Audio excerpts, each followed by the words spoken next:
Hello welcome to my channel. ఈరోజు చూపించబోయే recipe ఏంటంటే చీజ్ బ్రెడ్ ఆమ్లెట్. ఎలా ప్రిపేర్ చేసుకోవాలి ఈ వీడియోలో చూద్దాం. ముందుగా బౌల్ తీసుకుని బౌల్లో ఎగ్స్ బ్రేక్ చేసి జస్ట్ మొత్తం అంతా ఇలా మిక్స్ చేయండి.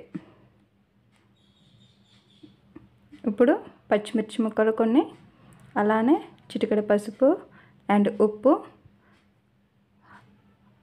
అలానే కొన్ని ఉల్లిపాయ ముక్కలు అండ్ టమాటో ముక్కలు, వీటన్నిటిని కలిసేలాగా కలుపుకోవాలి ఎగ్లో. అలానే రెడ్ చిల్లీ ఫ్లేక్స్ కొన్ని. ఇప్పుడు బాండీ తీసుకుని బాండీలో ఆప్షనల్ అండి, గీ, ఆయిల్ ఆర్ బటర్ ఏదైనా యూస్ చేసుకోవచ్చు. నేనైతే గీ యాడ్ చేస్తున్నా.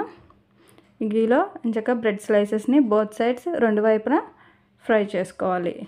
గీలో నెయ్యిలో ఎంచక్క నేతిలో బ్రెడ్ స్లైసెస్ ఎంచక్కగా ఇలా ఫ్రై చేసుకొని పక్కన పెట్టుకోండి.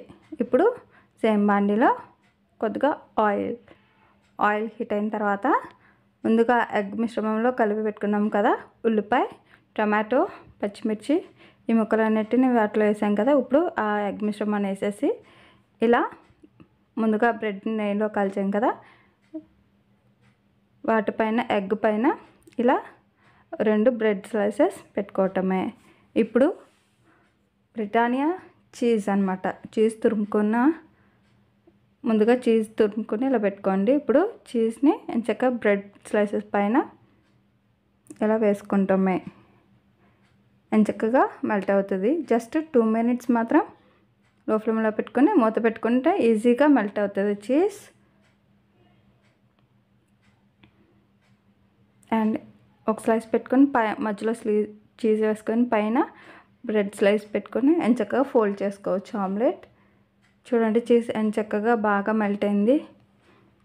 స్మెల్ అయితే చాలా బాగుంది.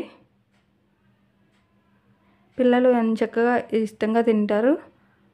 స్నాక్ రెసిపీ కింద వీలైతే ఒకసారి ట్రై చేసి చూడండి. అండ్ వేడి cheese bread omelette is ready. ఇప్పుడు ఒక ప్లేట్లో తీసుకొని సర్వ్ చేసుకుందాం. అలానే ఇప్పుడు మైనస్తో సర్వ్ చేసుకుందాం. మనం ఒక బౌల్లో జస్ట్ ప్లెయిన్ మయోనీస్ని ఎంచక్కగా ఇలా ఒక 2 స్పూన్స్ తీసుకోండి బౌల్లోకి. అలానే ఇప్పుడు చిటికెడు కారం అండ్ చిటికెడు పసుపు, అలానే కొద్దిగా హోల్ గరం మసాలా పౌడర్, అలానే చిటికెడు ధనియా పౌడర్, చిటికెడు అల్లం వెల్లుల్లి పేస్ట్, కస్తూరి మేతి చిటికెడు ఎంచక్కగా వీటన్నిటిని కలిసేలాగా ఒకసారి కలుపుకుంటామే. And mayonnaise is ready. వేడి చీజ్ బ్రెడ్ ఆమ్లెట్తో